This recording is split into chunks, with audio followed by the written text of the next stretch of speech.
Well, good morning, everyone, and welcome to Administrator Issues and Updates on June 9th, 2026. County Administrator Gary Schmidt, would you please call the roll? Yes, thank you, Chair. Roll call. Commissioner West.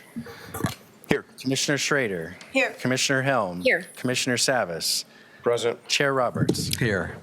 All right, thank you. I'll now recess as Board of Commissioners, convene as a Water Environment Services Board of Directors. Gary, you want to All right, this is a topic for Water Environment Services Board, Sandy River Force Main Replacement Procurement Process Request. Greg Geist, Director of Water Environment Services, will present. Go ahead, please. Thank you, Gary. Good morning, directors. As you know, our Sandy River Lane undercrossing, Force Main, was exposed during the December flooding events. We did get permission to do an emergency temporary fix this summer, but we need to get a permanent fix done by next summer, so to avoid potential catastrophic failure. So what we're proposing to do is a progressive design build process, largely driven by schedule and risk. And so we're asking your permission to go out to notify the public, essentially, that that's what we intend to do. All right. Directors, any questions? Commissioner Helm. Do we know the approximate cost of this, Greg? Initial estimate is about 1.5 million.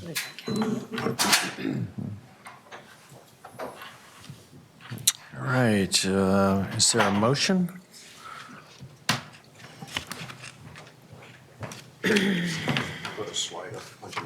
I move to approve the alternative procurement process for the Sandy River Lane Force Main Replacement Project. I'll second that. Excuse me, Director Helm has moved to approve the alternative procurement process for the Sandy River Lane Forest Main Replacement Project. It's been seconded by Commissioner Schrader. Any further discussion? Seeing none, clerk, will you please call the poll? Yes. Director Savas, Aye. Director Schrader, Aye. Director Helm, Aye. Director West. He stepped out. Okay, Chair Roberts. Aye. Motion passes 4-0. All right, thank you.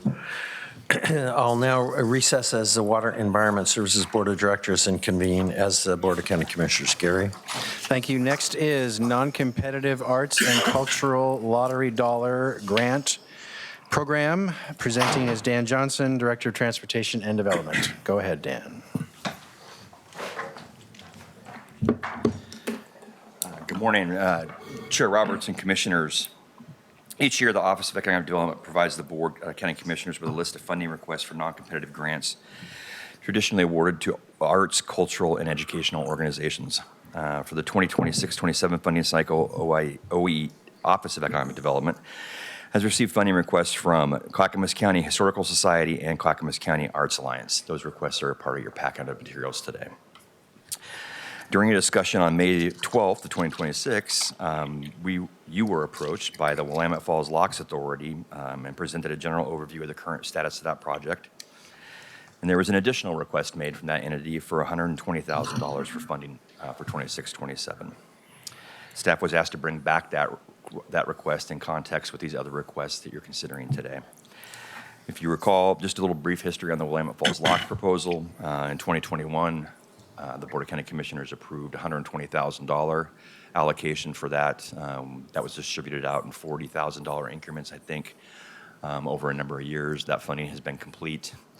So essentially, the requests before you today are from Clackamas County Arts Alliance for $110,000, Clackamas County Historical Society and the Museum of the Oregon Territory, $100,000, and Willamette Falls Locks Authority, $120,000.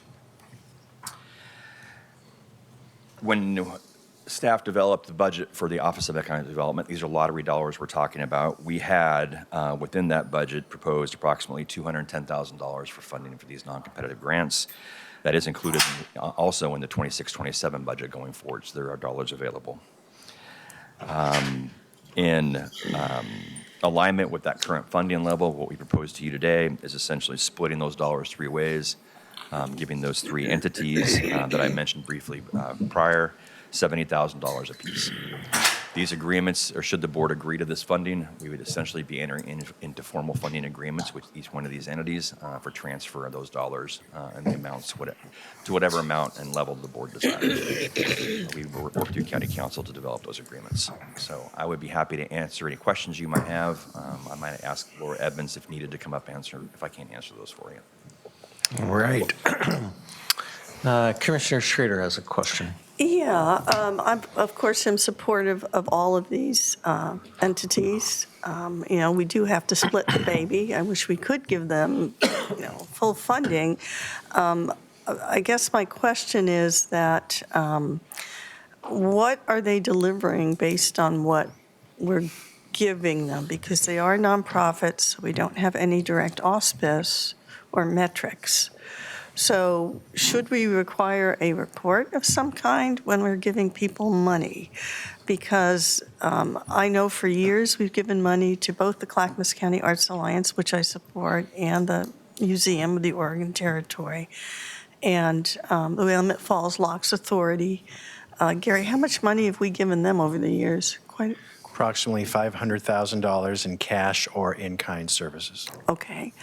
So I think the issue is, given what we're facing right now, and trying to maintain a budget, I think we have to message folks that we can, I think, potentially get them something, but continuing to ask us, I'd like to see them, do a little bit more work on fundraising, I guess, in order to try and fill some of their gaps. So, again, I support all organizations, but I know that continuously our budget and the lottery dollars, can go towards tourism, but we have a tourism council as well, and a lot of these entities should be involved with tourism.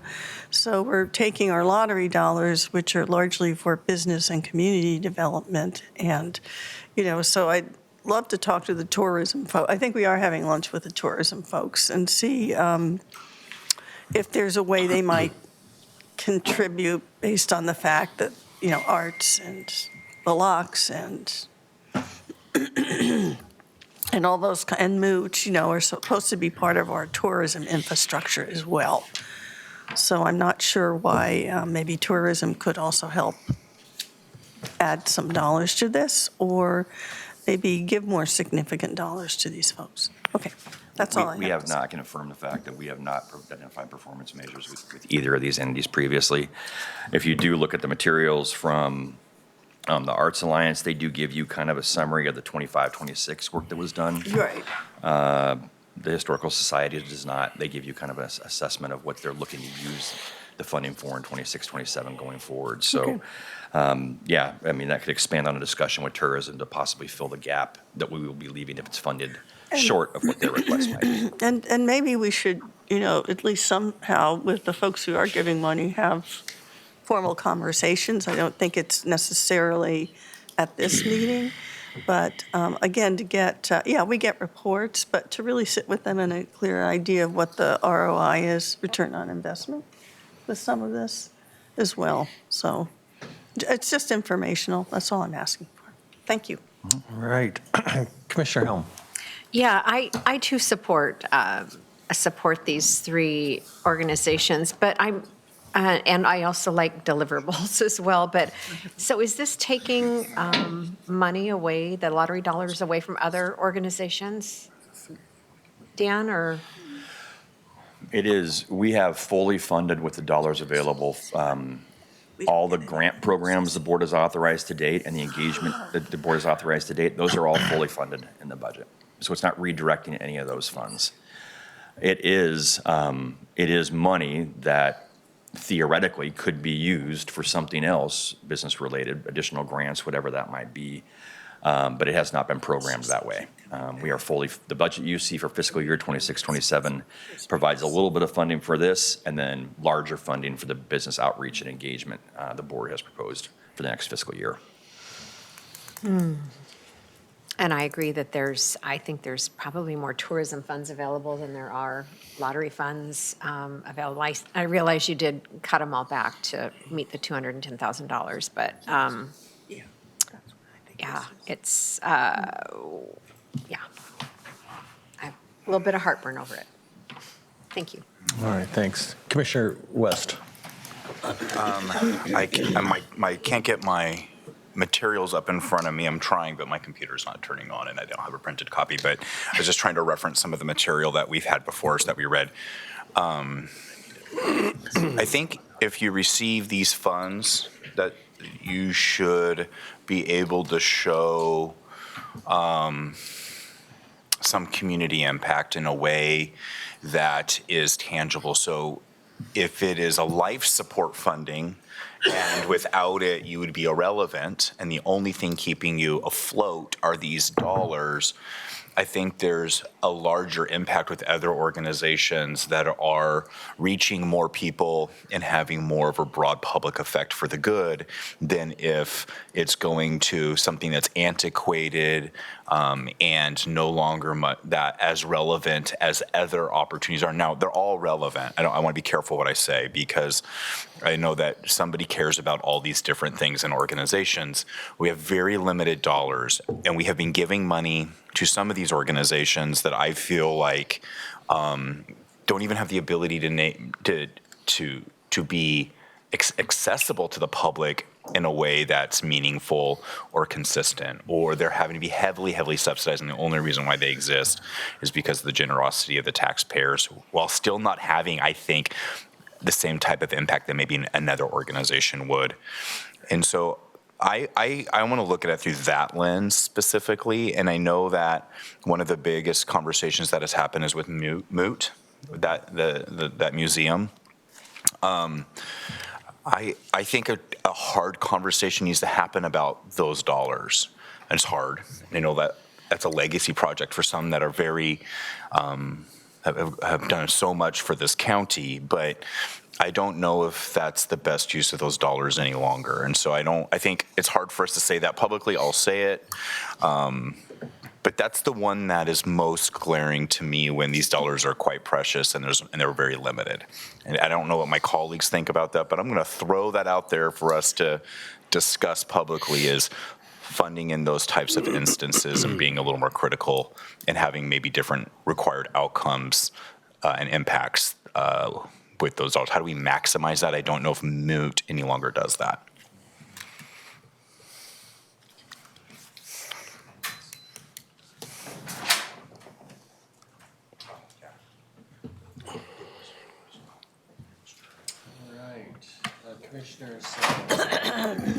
So Dan, I've been listening in. I had a little bit of a technical difficulty. Staff just helped me out with my iPad, so I'm a little bit behind, but I'm catching up here. So the proposal you have basically is a little bit less to each of them and pass. So we're, so to speak, slowly reducing. And if the goal next year is to reduce even more, or do you have it? What do you anticipate for next year? We essentially reduced it to the amount of budgeted dollars for the next fiscal year and just split that across the three entities. Okay. The Willamette Falls lock requests, we didn't foresee that coming. And so we knew that historically the board has had, I'm not saying that has to continue, but it has had interest in funding the Larks Alliance and also Moot. And so we programmed dollars appropriately. The Willamette Falls LASK, great project, a lot of investment from the county and interest from the county. They came and gave a presentation, and the board had some interest in possibly funding that as well. So we basically just split the available dollars amongst the three entities. Right. Well, I appreciate that the Clackamas Arts Alliance gave us some financials, so I appreciate that. Looks pretty explanatory. I don't really have any questions there. I might, take this opportunity to prompt maybe Moot and others to do doing the same thing, so we can get a better idea and show a progression on how they will recalibrate that. And so to Commissioner West's point, I think that maybe that reduction spread across is a way to get there.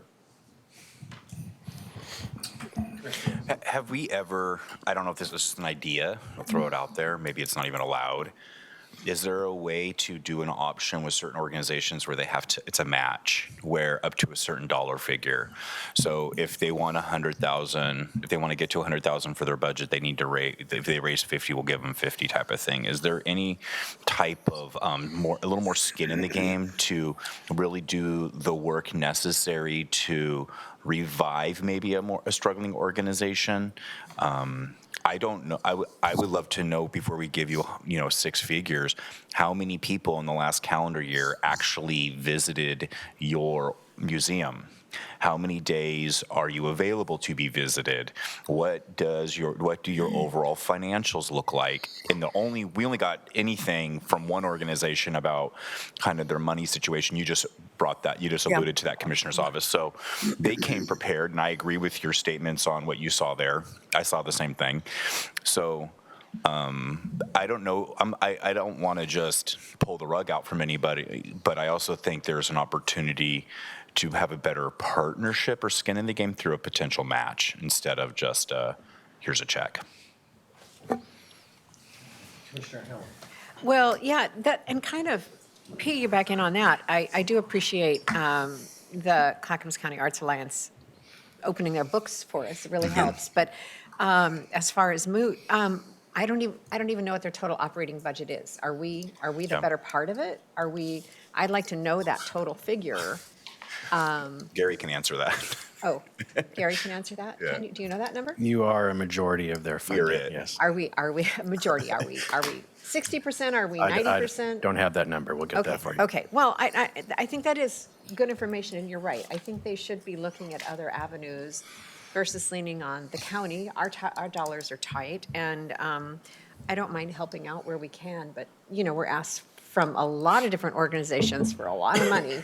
So I think it's important that we just do our due diligence here. So, and I appreciate that they did break down where the money's going. That's great. But I'd like to know where it's gone and how much it does cost to operate their entire organization. And again, attendance, visitors, all that. It's Metrics. metrics, exactly. Yeah, just a quick comment, and that is, oops, sorry about that, it's off. Just a quick comment. I do agree with Commissioner West. I mean, I would like to see some performance measures and some measurables to say, all right, here's what we're doing. Are the numbers going down? Are they going up? And I think just like, I swear, every time I look, not only in Oregon, but across the country economically, how so many people are struggling. And cities and counties are really having to live within their means and really be strategic. And I mean, who doesn't like, the arts and the Historical Society and the museum and the locks? I mean, I love them all. I think it's just really being very descriptive on how we allocate those dollars. And I think the more we know about it, the better. So I agree with a lot of what my colleagues have said this morning. So with that, I think one that. quick question. Go ahead, sir. Yeah, one quick question on the locks. There's a lot of entities around that area on both sides of the river, different competing interests, so many different layers of local and state government. Where specific, because I would have looked it up again, I forget where, but they're working on my computer, which has all my stuff. So who would be vying for the money specifically for the locks? Is it the Grand Ronde? Are we working through, is that where that money would specifically be considered going? Is it going to Willamette Falls? I don't know. I'm kind of Oregon figuring Locks out. Authority, correct, Gary?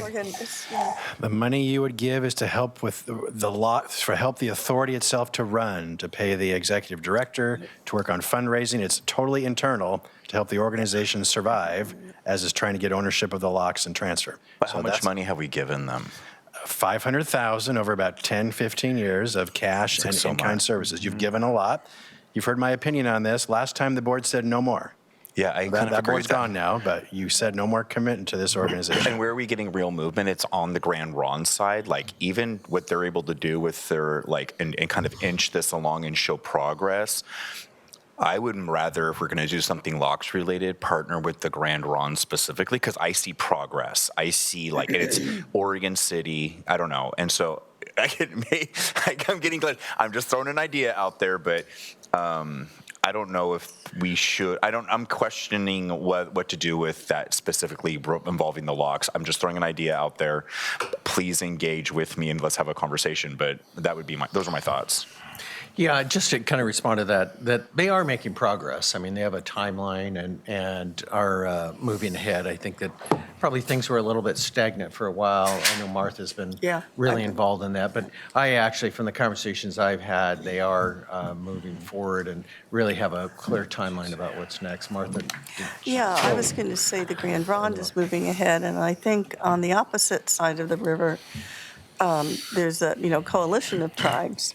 And it gets a little interesting from those of us who aren't tribal members about how those relationships work. And, they're all sovereign nations, which is kind of above my pay grade. I didn't study to be an international diplomat or a national diplomat. No bugs.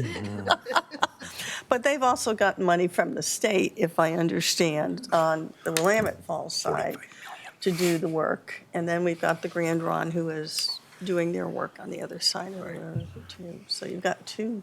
Yeah, they got $45 million from the state, which shocked everybody. It's a lot of money. Well, I think that's been a little bit of a rub between the tribal Yeah. entities, too. And I do think that Grand Ronde, I don't recall the number, did get some money, but not to that level of support.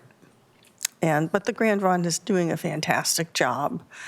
I think managing it, moving forward with it, and in the end, both sides of the river will be improved. And so the end game is a good one, the end result.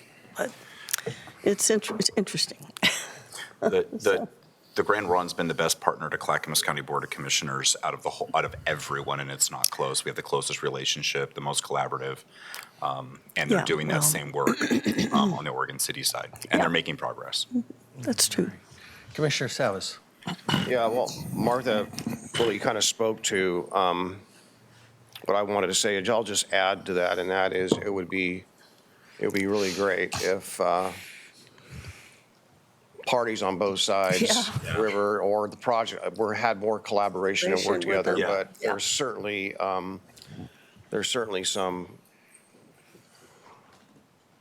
past stuff that we've all been through, dating back before Commissioner West, before you were here, as a commissioner. I think everyone's doing good work. I just think that if they were to work together more cooperatively, maybe we get more things done and have more accomplishment. But I do want to give credit. There's to the Grand Ronde, you can see a lot of activity there. There's things happening there, and I know it's all about staging and timing. I'm hoping that we can see some gains on the other side of the river with regard to the locks, right? Some action, hopefully. So I'm okay with the staff recommendation here today. I'll just leave it there. All right, is there a motion then?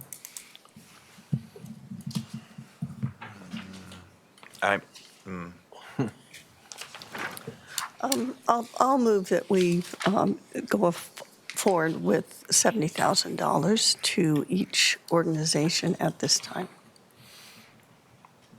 Well, the motion here is crafted for us. I move to Oh. direct staff to allocate the lottery dollars. Lottery dollars? Yeah, okay. Lottery dollar grants as presented. Okay, great. So, We'll do it.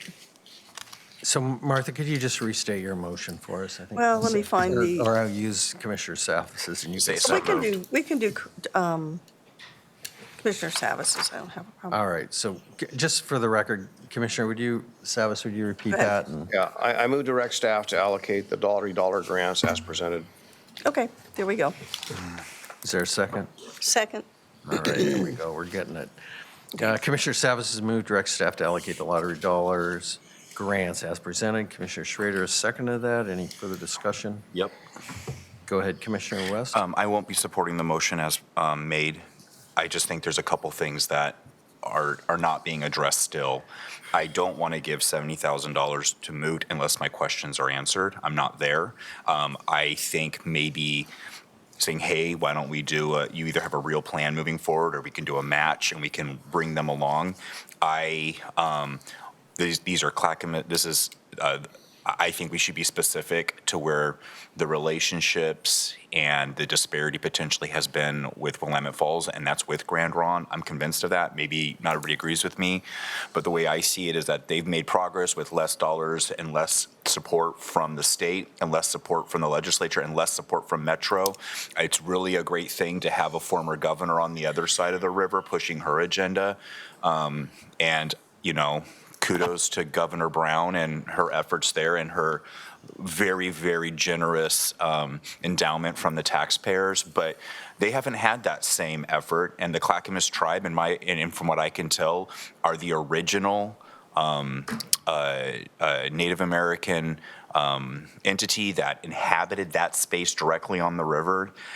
They all have a claim to it. I'm not trying to get into those specifics, but we have such a good relation with Grand Ronde. I'd be interested in being more specific with those dollars if they were interested in working with us and collaborating to help them on the Oregon City side. Now, that's not a deal breaker for me. I don't know if we can get the whole board there, but I am definitely going to vote no because of I don't think we're there with specifically moot in this motion.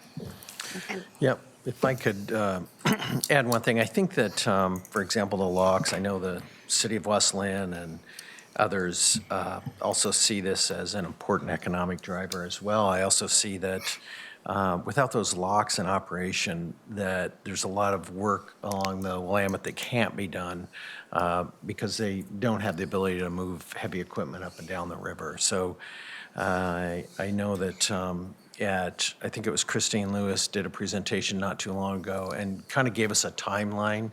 I don't have it in front of me, but as to the progress that they're making, and I could see that they were moving ahead and that looking forward to seeing some action take place on it. So I would be in supporting of it. The other thing I might suggest too, I also hear you, Commissioner West, is perhaps over the next course of this year, we could direct staff to have them come and do a presentation on Matrix and trying to keep the ball moving. But look, as the funds get tighter and tighter, it would really be nice to have a presentation on each one of them again, maybe all on the same day, so we can kind of hear that would be maybe an option that we could think about. And I think Commissioner Helm was up next. Go ahead. Well, I'm pretty much in agreement with Commissioner West. I just think I need a little more information. And when I hear Gary say that in the past, obviously this is before me, you guys have said no more, we're not doing this again. And yet we're doing it again, right? So I'm like, when do we stop enabling or whatever it is you call it, when you just keep throwing money down the black hole? And not that all of these organizations, again, I think are very important to Clackamas County. Moot is, they offer a lot of really wonderful things for the public. And it's just really hard when I feel like we're solely supporting them and they need to be doing more fundraising or they need to be doing more to help support their own organization. And we can't just always be there to bail them out. So and the whole locks thing that's a big kind of a conundrum because you want them to move forward, but then we've been doing this for 15 years, so when is forward? We did see a timeline. It was like 28, 29, I believe, on when things are going to start happening, but I actually don't know how I'm going to be voting on this. Well, yeah. Are you more inclined to a pause at this point? I'm more inclined to pause. I really would like a little more information on Moot and on, the timeline or the numbers on the Willamette Falls locks. The fact that they did get $45 million from the state was, getting $70,000 from us is like, No, that was, do. I mean, that money could go to another organization, right? Yeah. And make more of a difference. It's sometimes when you spread the money so thin, you're not making an impact. You're doing more harm than good. So that's just the 45 went to a different entity. That's the Coalition of All the Tribes. Not just to the locks. Okay. Yeah, no, they didn't get that money. That's a totally separate Okay. pot of money. the locks is its own authority. And the idea was that they were supposed to be, or trying to fundraise. I'm not being punitive here. And that being an authority gave them the ability to move this forward as an entity. At one point, what we had wanted to do, some of the context here, is have one of the state agencies take the locks over. And Governor Brown at the time just basically said, hey, H no, they're not doing it. Then they formed the authority with the intent that that body would manage it, get the dollars they need for it, and push it forward. And as I said, we've been generous through the years, and we think it's a great project. Unlock the Locks has been here for a long time, but but they're two different. All right, that's good to know. Thank you for that information, Commissioner. Right. I think it's Commissioner Savas and then Commissioner West.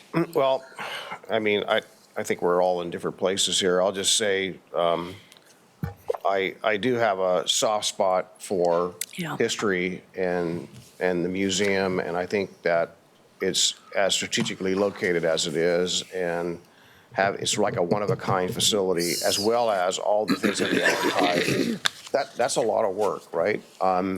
And history is history, and I think this is something that not unique to any museum or anywhere else where they do struggle, right? And there's a lot of nonprofit aspects and other historical assets that are being managed and so forth around the county and the state, frankly. And I think it would behoove them, to come to us and engage us a little bit more frequently somehow, to let us know the status and how maybe we can be of assistance, not just financially, but promotionally, right? How do we encourage people to visit the museum and see the assets? And, to me, I see the TDC has a role in this as well, right? I know we're having lunch with them here pretty soon, right? But that's a conversation. I just see the opportunity for, as I mentioned, with both sides of the rivers, there's opportunity for those collaboration to work together to help one another. And I'm not saying they're competing, but I think more coordination and collaboration would be of value. But I do have a soft spot for the museum, just because of its unique place where it's at, and the facility itself, and the awesome view it has up there as well. I wish it was more utilized. Yeah. Commissioner West. Yeah, I just feel like regardless of whether or not we give this grant to the way it's proposed now to the Locks Commission, they're going to be fine. I mean, they're going to be fine. But I can't ignore the disparity between the two sides of the river, and I can't ignore the difference of relationship. And so if we were going to still invest in the locks, which sounds like I think that's a 5-0 decision. Like, we all care about the locks. That's a big deal. Have some skin in the game. Why can't we have skin in the game with Tumwater Village? Why can't we just be more engaged just down the road at Tumwater Village and those good, trusted partners in the relationships that we have really fostered year after year with that tribal government? And I have the utmost respect for who we're dealing with Grand Ron. This county, the staff in this county, has long-standing personal relationships with the leadership and the staff of that tribal government. And we can be a little more nuanced and specific, and do something that's, I think, really a good feel-good effort with the Grand Ron tribe. I don't know. The Locks Commission and Governor Brown's, windfall of taxpayer dollars and all the things they're going to do to set all that, they're going to be fine. They're fine. I'd like us to maybe direct it to somewhere a little more unique, and diversify those funding options to Tumwater. That would be my idea. I don't disagree with anything Commissioner Savas just said about Moot. I don't know. Can somebody answer this question? Does Moot own the event space upstairs? Do they get revenue off that event space, which is a great event space? Well, I believe they own it. Well, Gary's got a comment to that. Clackamas County owns the land. The museum owns the building. So there is revenue opportunities that are being left on the table, and we won't ever get to those revenue opportunities unless there's a real plan moving forward to utilize that space to its full capacity, to not have to rely so heavily on taxpayer dollars. So I think having that conversation coming before us, working and planning with them, working and planning our staff on how to maximize those opportunities is probably a better plan going forward than just, because the board made a decision for a reason previously and to not move forward with this again, and there was a good reason behind that. I was on that board, and so was Savas and Commissioner Schrader. So we came to that decision because of real concerns. It was already well discussed and thought out, but I would like, if we engage with them with any more money, I'd like a real plan moving forward on how to maximize those events and dollars. I think tourism plays into that. The event space is great and a revenue producer if used correctly. You could do wedding receptions there. I've been to many, many meetings there for many different organizations. So that's what I would, those would be my two thoughts on how we like to move forward. But yeah, I know it's a little different than the rest of the board specifically on dealing with the locks idea, but I still think we can invest in the locks. I think we should just do it with Tumwater Village. Let's see, Commissioner Savas. Dan, has anyone reached out from the Grand Ronde for any assistance? I'm not aware of any. I sit on the Grand Ronde Community Fund, and regularly I'm able to have a super vote. So I try, we have a whole level of assessment we have to do. I can get staff to give you a briefing on that. And then we meet, and we have a small grants program and a large grants program. So we are disseminating dollars. Actually, the Grand Ronde is one of the major philanthropic organizations. Because of their, they have an asset in their casinos and that kind of thing, and they give back to the community, not just to other nonprofits. For example, this go-round Todos Junos in Canby got dollars from the Grand Ronde to do that and, to do their functions.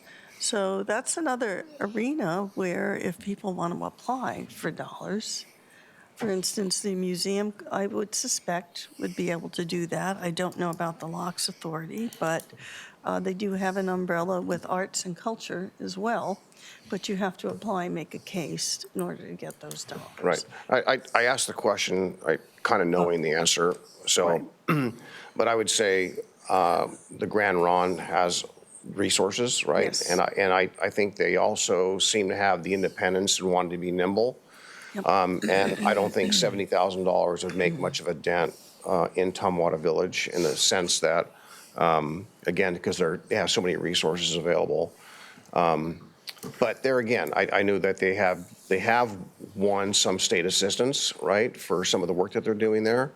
So I'm not saying that they have all the money they need. They don't. But I think these are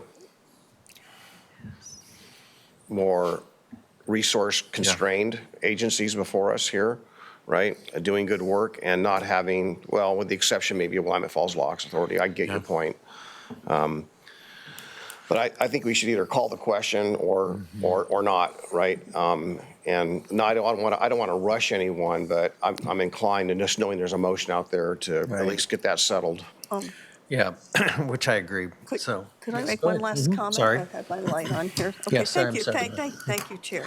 Again, I want to stress that the Locks Authority is separate from the native, or the other tribes in that coalition. That's like it's a trust. They have a trust. So they're two different entities. I'm just going to make a suggestion that, like, for example, I don't know the executive director of Moot. Never met the person, never talked to him, I don't even know who's on their board anymore at this point. And similarly with the Arts Council, we have clarity with the board on the Locks Authority, who's there, who those folks are. But I was going to suggest that we might want to, I hate to put more on our plate, but we also might want to talk to those various folks and get to know who they are and where they are so we can have some clarity and work with them in a way that's productive.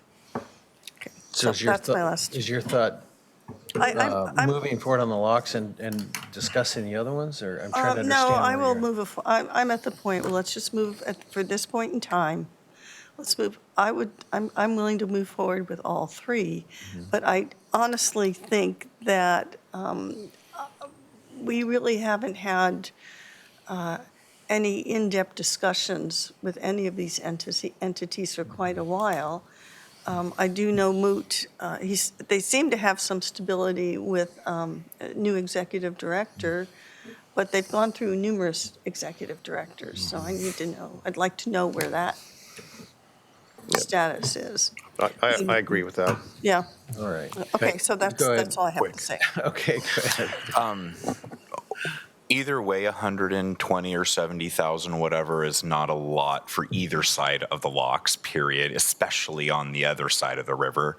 But you could take that money and it's arts focused, and you could do a beautiful collaborative piece between like the county and the tribe and signify some relationship there that brings people together. So you could do stuff like that that is arts impactful. You could do, a small garden. You could do a piece that is impactful and unique to that relationship. And that's maybe more what that money is about than just some kind of administrative locks thing that is going to go forward regardless of not whether we give that money. So I'm still a no vote. I think there's more to hash out here. And, I think I just really want to respect and call out the relationship we have with the Grand Rod. I appreciate it. All right, clerk, will you call the poll? Sure thing. Commissioner Helm, No. Commissioner Schrader, Aye. Commissioner West, No. Commissioner Snavis, Aye. Chair Roberts. Aye. Motion passes 3-2. Close one there, folks. Here we go. All right. We've got a lot of good notes from that. We'll consider that on future funding discussions going forward. Thank you for that 44 minutes of lively dialogue. So Painful. Damn. For not a heck of a lot, All we're trying to right. split the baby. Yeah. Next is Clackamas Community College Workforce Development Grants. This is also lottery dollars. Dan is also presenting. Go ahead, Dan. in the interest of time, I'm just going to make this pretty quick. The Board of County Commissioners had a focus in partnering with Clackamas Community College over the years. This is about workforce development. And essentially back in 24-25, they approved $100,000 to fund funding of $100,000 of funding for the career and technical education of the CTE scholarship program. Program is supports student enrollment in the CTE programs, helping them gain the skills needed to enter the workforce at higher wages and achieve long-term self-sufficiency. CCC is equipped to replicate this program in 26-27 should the board desire, and we have funding in place in the 26-27 budget to the tune of an additional $100,000. There's materials that are part of the packet that illustrate the programs that are being supported, and also an affirmation from the college that a total of 50 participants have been supported through this IGA to date. We'd be happy to answer any questions you might have. All right, questions. I've got Commissioner Savas. Go ahead. Yeah, so you may not have the answer to this, but a couple, 3 weeks ago, I was driving down Beaver Creek Road and I saw a little small protest, if you will, signs out, senior citizens. I guess their issue is complaining or concerned about some of the programming in the automotive being dropped. I mentioned this with Chair Roberts. He's aware of that as well. So my question is, it seems like the college is contracting in some areas. I'm not sure.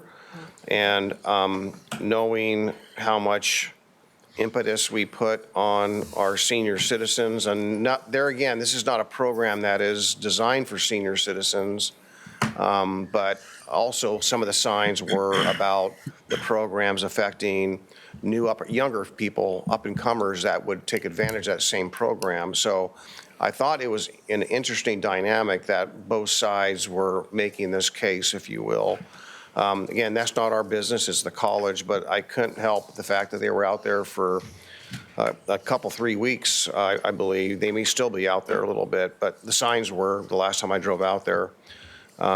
So I guess my question is proportionally, and looking at it from an industry standpoint, is the demand and I can tell you what I'm hearing on my side of the world, is it because the demand is down in the industry, or is the demand down for the college itself as far as the programming they offer in that field? So from a field standpoint, what I do know is that there's a high demand and a shortage of people in that industry. But I guess the question is are they looking to the college itself or not as the place to get that training, that vocational training? And I don't know the answer, but it's a lot, but I'm putting it out there. I think I do. Go ahead. I think I do. I called Dr. Cook on this because I got a call from a citizen about a program that was being dropped.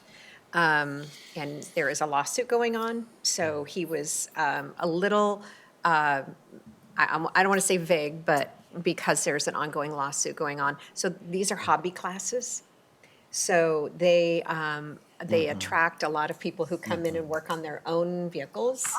And it's, the college wants to support these programs here that they've shown us that are going to give ongoing, higher paying jobs. So I understand that is a very passionate group of people who work on their cars, but the college can't support the hobby programs as much as they used to. So I think that that's what you're seeing. And Dr. Cook feels bad. He's like, I would like to support all these, but just like everyone, dollars are tight. They have to figure out where they can cut. And I wanted to know the answer to that myself, so. Yeah. I guess just quick response, and that is that, I'll make it more clear. If there is a demand in the industry, which there appears to be, and it's designed, let's just say it's designed as a hobby program. I'm not here to say it is or it isn't. If it's designed as, maybe it needs to be redesigned. Right, and I suggested the same To thing. be more industry related. Yes, So yes. that's my question versus just wholesaling, making it go away. All right. I think Commissioner Schrader was up. Yeah, Diana, your explanation helped a little bit, because I'm looking here and they are still offering the automotive service technology program.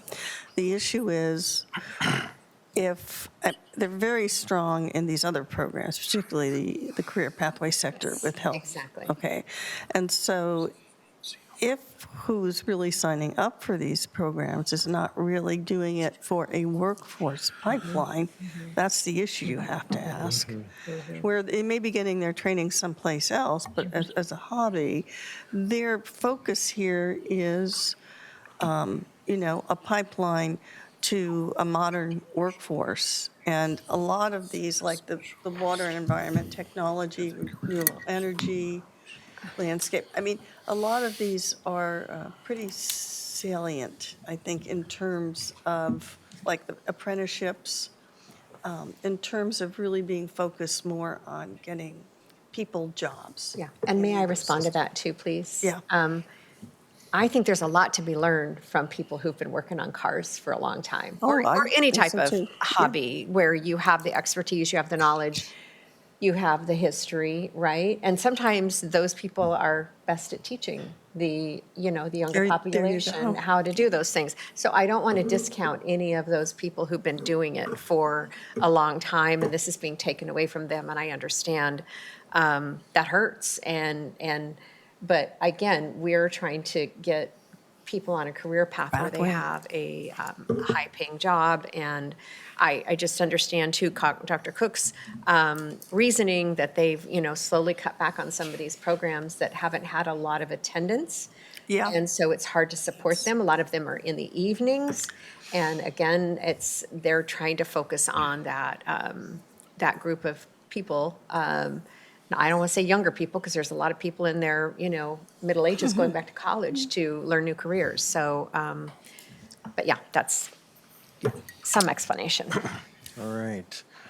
Commissioner West. Well, I'm a product of community college and programs maybe like this that we have listed here as different career pathways, and the sectors are broken out. Maybe an easy question. I look here and I see entry-level positions within the medical field, like medical assistant, nursing assistant, things like that. Is health careers, does that encompass things like a radiology technician, nurse, because they do offer a two-year nursing program for you to get your associates of science in nursing through CCC. So when we talk about health careers broadly, do we have nurses out of the 16 participants that are benefiting from these dollars? Are a little bit higher acuity, a little bit higher level of healthcare practitioners that are available in these colleges? I don't have that specificity. Just random. I mean, we've got, because the intent was to ensure that they had, one, did they have a program that we could partner with? And this is the program that they laid out to us. What was their pathway to come up with these? I know that they're looking at skilled and technical fields that there is a need in the market. I know they have the 2-year program that they utilize is actually the OCNI program, which is under OHSU. You graduate with your 2-year nursing degree. You can roll right into your 4-year program at OHSU, and you're doing the exact same curriculum and requirements that you would do if you were going a full 4 years at OHSU within the nursing program, but you save a lot of money. They're hard programs to get into. When I applied to nursing school, I think it's still like this. There were between, I think it was 800 or 1,000 applicants, and they took 80 of us. And CCC is a little smaller than PCC, and they might only take like 60 or 40 applicants, and they could have close to 1,000 that apply. So they are very robust, great programs. I would have loved to see actual nursing where there is a specific shortage on here also. And I think you get more bang for your buck by getting somebody through that nursing program that's highly competitive through the programming. There's a lot of opportunities out there for medical assistants and nursing assistants and phlebotomy, and a lot of times you can learn those things even on the job, or OHSU will just train you straight out the gate. I'm trying to just get a little more bang for the buck when I look at this in the healthcare sector. We need good radiology techs. You also very, very dynamic, robust program through our local community college for rad tech. I do like when I see electrician and plumbers and apprentices for those skilled trades. We all know the need for that.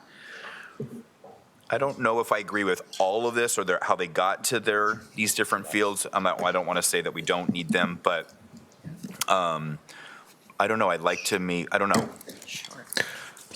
I think that if I could kind of follow up on Commissioner West, you kind of took the words out of my mouth, to be honest, as you know, Laura, you did a great job hosting our first healthcare roundtable. And I think the message was pretty clear across not just our county or the state or this country, a shortage of nurses and CNAs and all the medical people in our aging population. And so I guess that's what I'm thinking of. And I know I don't want to discount the importance of these other positions. And I also kind of look at one of the main functions of the county is health, housing, human services. Yeah. And so maybe you can just kind of enlighten us and kind of how would this apply or not, and kind of educate us on this, Laura.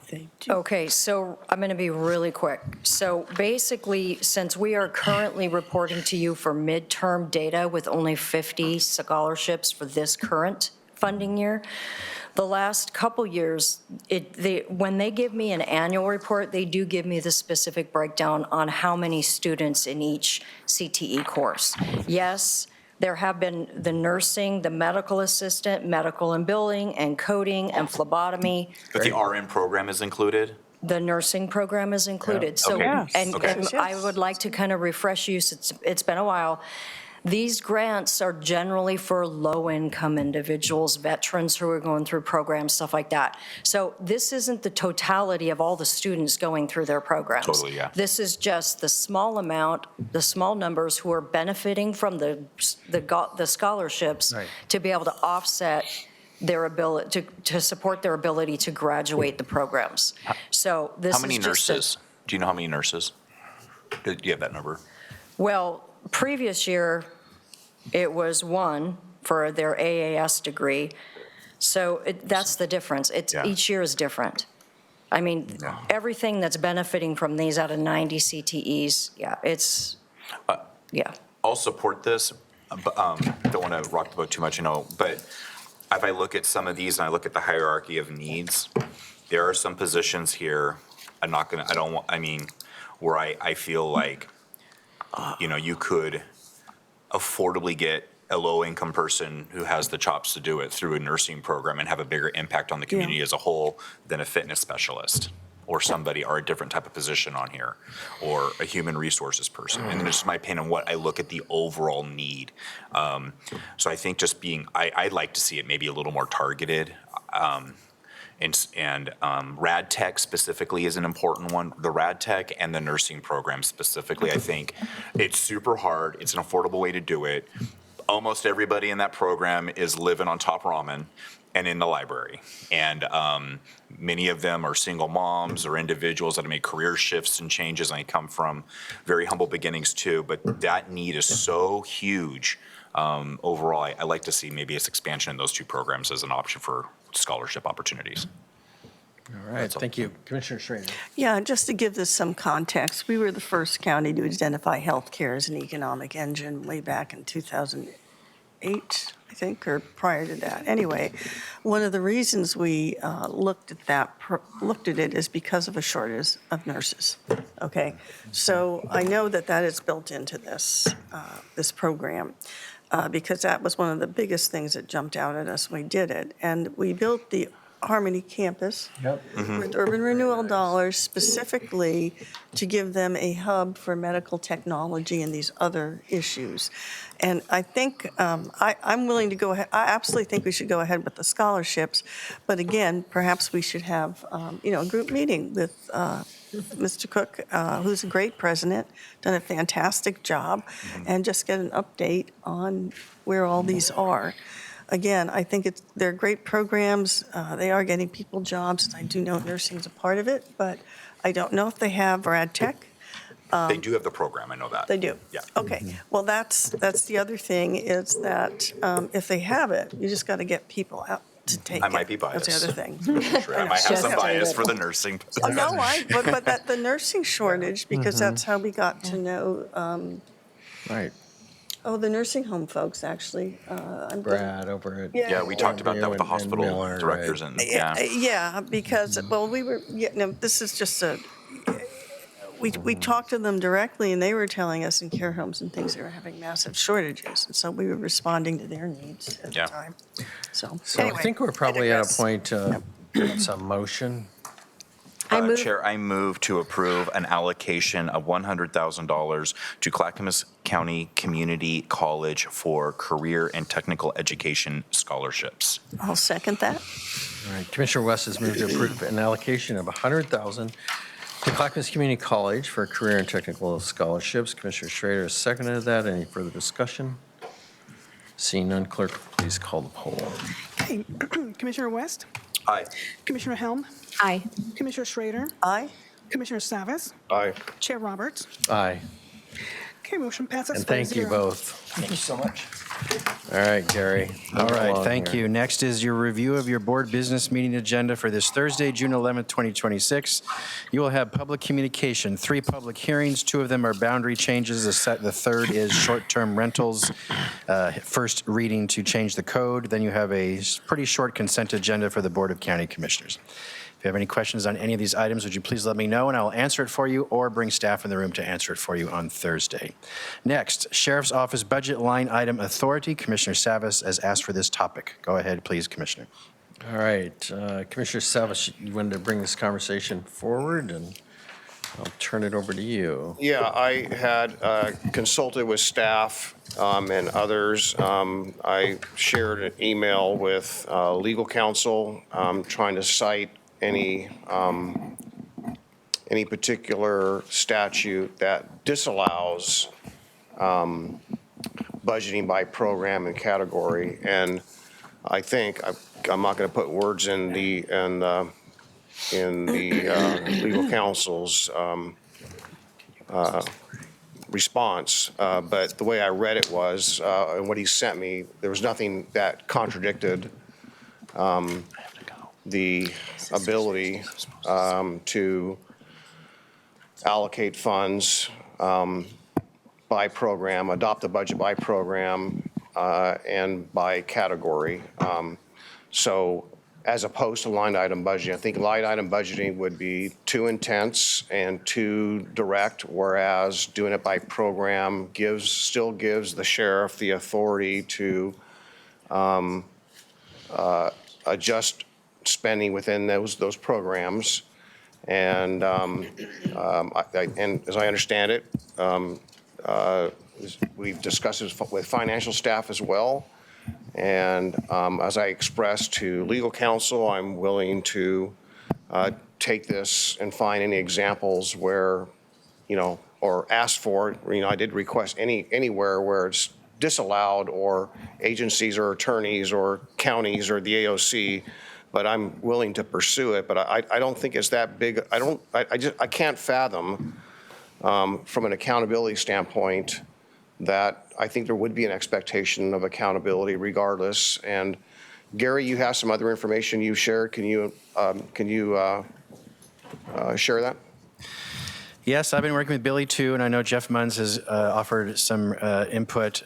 So I follow Oregon budget law until someone tells me I'm not. And my reading of Oregon budget law by Oregon statute is, yes, you have the authority to budget down to the program and the category. So for example, Office of the County Administrator, Board of County Commissioners is the program. The categories are personnel services, materials and services, capital. You have the authority to set a number for all three, any department and office, including elected officials. What that means, though, is the department must spend within that dollar amount, and if it appears they're going over, they just come back to you in a supplemental budget and say, can we readjust the money? And then you will approve it or not. So you have the authority, as my reading, to do that for any office, including the sheriff's office. So with that, thank you, Gary. With that, and knowing that that was the will of the Budget Committee, as I recall, and the only reason I think that it was not successful through that budget week was that there was the inference that somehow it was not appropriate or legal or whatnot. It may be a little bit of confusion about, and I'll take responsibility for that, about line item budgeting versus program budgeting. So, but I propose that we have staff prepare the budget and appropriate or adopt it by program and category. And Gary, do I need a motion for that, or it seems like it might be appropriate? What's your thoughts? I just need to know at least three of you agree, whether it's a head nod or a motion. And my question is that for every department and office or just for the sheriff's office? Well, from an accountability standpoint, knowing that there was an audit finding, I won't belabor that at this point. But what's your recommendation? It is burdensome for the entire organization, but also I can see the item of fairness applied to everyone, not just one office. But it'd be burdensome for departments. It just means more supplemental budgets. Actually, we'd come to you more frequently as departments needed it. But up to you. So I guess I'd want to know my question is, why do you want to focus on the sheriff's budget as far as category and program? I guess it hasn't been done before ever that I ever know of, and I'm trying to understand your motivation and reason behind it. Well, I'll be diplomatic and candid. Try to wrestle both those at the same time. There was an audit finding that the sheriff's office budget overspent, and I think that there is a call. I feel a responsibility, and others feel a responsibility to address that from an accountability standpoint. What are you going to do? I think there's been a history, an unfortunate history of having difficult conversations, and I want to applaud everyone, and there is a great improvement both on the CCSO finance side, and I think there's been a great, and also with the work group and the sheriff, I think the tenor and the tone has been way more constructive, so I think there's positive movement there. But at the end of the day, I do believe that the fact that we are, and I think Mr. Rhodes pointed out, articulated very, very well, every year we are adding to the budget, right, the sheriff's budget. So I think having a better understanding of where and why, what program is it that is struggling or failing needs to be understood, and what program specifically was a result of the overexpenditure that the audit found. So with that said, I think we don't have the answer to that because the dollars have been moved around, as I understand it, and it's not clear. And I think that the public probably deserves that clarity. So if there is an over expenditure, now we'll be able to see it by program and be able to maybe be a little bit more prescriptive as to the remedy for that, right? And so, Chair, if that answers your question, I can go into greater detail, but I think that is the one that jumps out at me, is that there's a measure of accountability. I don't know how to fix something. All I know is that when I asked the question about the 13 deputies that were going to be assigned to the courthouse, and that we had already funded it the year before, and why are we funding it again? And by the way, where'd the money go? The FTE count didn't move in that regard. So, was that not, was it $6 million, Gary? Was the amount for the 13 deputies, or was it $9 million? I don't remember. I'll have to check on that. So I think one of what I do want to give maybe the sheriff can come up and answer a couple questions for us, but I did want to kind of take it back to the point of, and I'm going to be, how do I say it? Polite, respectful, and try and, let me see, talk about some difficult conversations. And I can just tell you, one of the main reasons why I ran for office was I watched the budget hearing with the former chair, and I would describe it as dysfunctional. And I believe the public has an expectation, whether you like each other or not, you've got to work together. Gary and I, as we came in shortly after taking office, I had a very frank conversation with Gary, set out those expectations that we needed to work together. There was a conflict on the numbers. I think a lot of us didn't understand the numbers as to the sheriff had a position and the county finance had a position. And I was trying to take a neutral position to really understand it, as was, I do believe, Gary. And I specifically recall vividly in that budget meeting, really, as Cindy was saying, go forth and hire. That was one of the last things I heard in the budget meeting last year. And on the other hand, I'm hearing, no, we don't have the money to hire. So over the course of this last year, which I will give credit to both the county finance, Dan was very key in this as well, as helping us get our arms around this, as was Gary, and everybody came to the table and we identified really some system errors in the APOS system. I don't need to go into big detail about it, but kind of the add to pays. That issue has been worked out as we went along. I know the direction was also, I heard directly from the sheriff early on in conversation with Gary, is if I'm going to balance this budget, I need to cut now. And that, I was present during those conversations where she was wanting to make those necessary cuts. And at the very same time, Gary and Dan and many of us were trying to really get to the bottom core of those numbers. And we eventually did.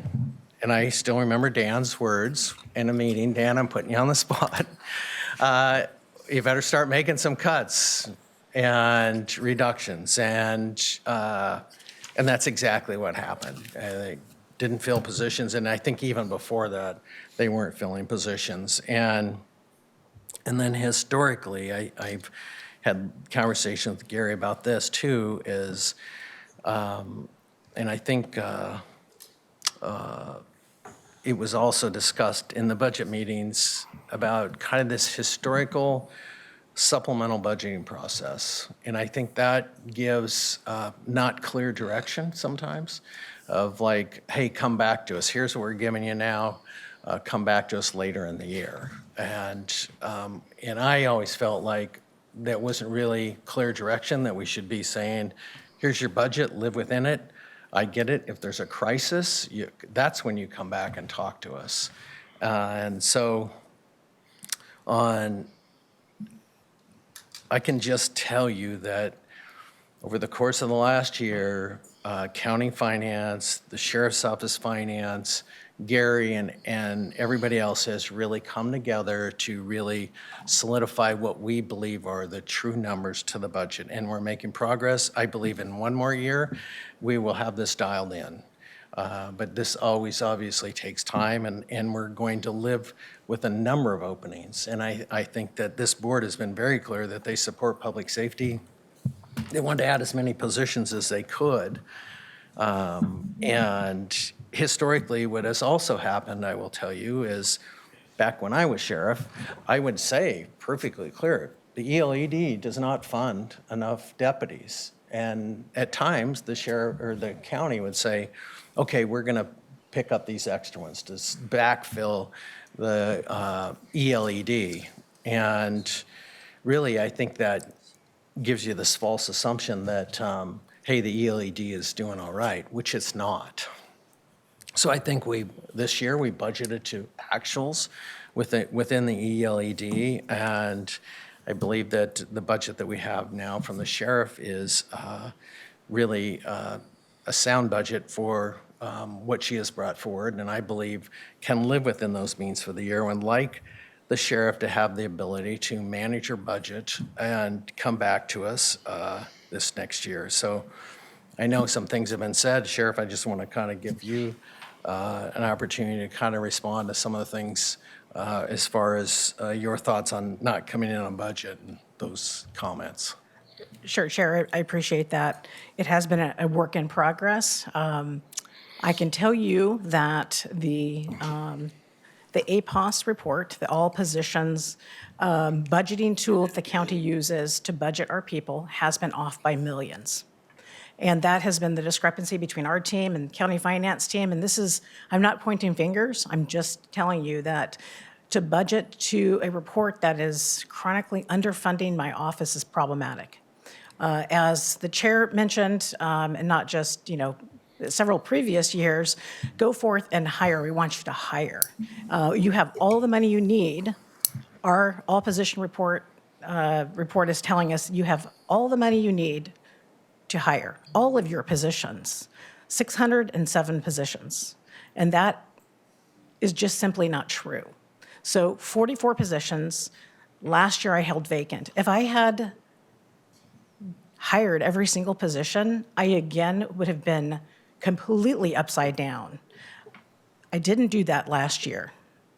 And if I had, and believe the APOS report, it would have been catastrophic for this county. My team analyzed the APOS report, worked with county finance to identify the deficiencies in that report. And I believe this upcoming fiscal year, this 26-27 that'll be before you, is the first sustainable budget that I have had since I have been sheriff. So I worked closely with the county administrator for years, knowing that our teams disagreed with the numbers. And I can tell you that my team, and I appreciate the chair during budget season, if folks are tuning in now and not watching the entire budget process, because no one really wants to watch the budget process, that my team has been correct. And so, but I'm not pointing fingers. I think we should move forward from here. Do I think that we should go through my programs and take a look at the numbers and is it working, is it not working? I can tell you that, as I mentioned in the budget process, is that I have a strategic business plan. And I know, Commissioner Savas, you mentioned, do you have the KPIs? And I'm not familiar with that term, but key performance indicators. We do have measurements. This is posted under the transparency section of my website. This goes by program, and it tells you what our key performance measures are. I can tell you how much a average SWAT call costs. I can tell you an average call for service. I can tell you what an average visit to the Family Justice Center, how much that costs the county. That is under my transparency page, along with my use of force reports, our internal affairs investigations. I'm probably the most scrutinized department here in the county, and we should be. because of what we do and the services we provide. So do I believe that we should go through program by program? I believe you have the ability to do that, absolutely. Do you want to do that? I guess that's the question. And I can tell you that if you do that for me, you should do that for all the departments, not just the sheriff's office. And so 75% of my budget is people. So when you talk about the funding for the courthouse positions, I was very frank with the county administrator. He had promised those positions, and I said, looking at my budget, I cannot put all those people to work. I will be upside down if I hire for those positions. And so the 44 vacancies that I'm continuing this current year into next year of holding vacant do include some of those courthouse positions, but also include jail positions, jail deputies, patrol deputies, parole and probation folks, and professional staff. Because I have to take a look across the organization and determine what can we do without impacting programs, without closing down jail beds, without impacting calls for service, and it is a balance. And so when I hear that I haven't made my, there's an audit finding that I was over budget. Of course I was over budget. I told you I would be over budget. I was told to hire up. And so meeting the needs of what you're asking me to do, balanced with the available funding. If I had hired up this last year, it would have been bad, very catastrophic. And so I can tell you that moving forward, and I know I've talked to Commissioner Schrader about this, is that this year is this upcoming year, 26-27, we use the correct numbers from the APOS report to budget our positions. Our materials and services, we started there so we can actually provide guns and safety equipment, vests, and uniforms to our folks. And work back from there. And then that's one of the reasons why the 44 vacancies are being held vacant, because I don't have the funding for all of these positions. So I know I covered a lot. And I can tell you that I believe the hard work of our teams and the chair's help and the county administrator's help, that we are on a very good path. Yeah, and I think And I'll stop there. all right. Commissioner Salas, go ahead. Yeah, well, I don't want to go down rabbit holes, right? And I want to be respectful, and I want to be constructive. And I don't disagree that if we do it to your department, we should do it to all. I'm not advocating one way or another. I'm just, it just seems to me that we've had the most amount of time and energy spent and a lot of questions, and I would say to some degree, I'm not blaming anyone, yourself included. I'm not blaming anyone. I think it's been a, by your own staff's admission over the years that they didn't have a lot of answers to the questions because they didn't understand the financial structure of how anything was constructed as far as how the city contracts were billed. And I'll use a levy, for example. You're nodding your head, so I'm sorry, but I'll use a levy, for example.